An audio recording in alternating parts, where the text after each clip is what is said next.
గోరువంక వాలగానే గోపురానికి స్వరాల గణగణ గంటలే మోగలేలా. గోపబాలుడొచ్చినాక గోకులానికి పెదాల కిలకిలా పువ్వులే పుట్టలేదా. బాలకృష్ణుడొచ్చినప్పుడే వయ్యారి నందనాలు నాట్యమాడగా, వారసుని చూసినప్పుడే వరాల వాంఛలన్నీ పల్లవించగా. నందుడింట చిందులేసే అందమైన బాలుడే తనవాడై.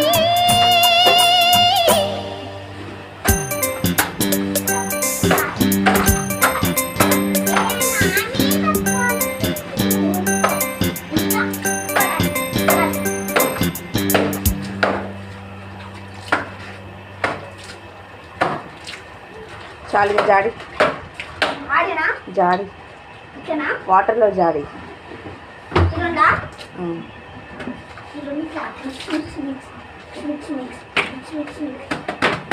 నువ్వేం అనుకుంటున్నావు?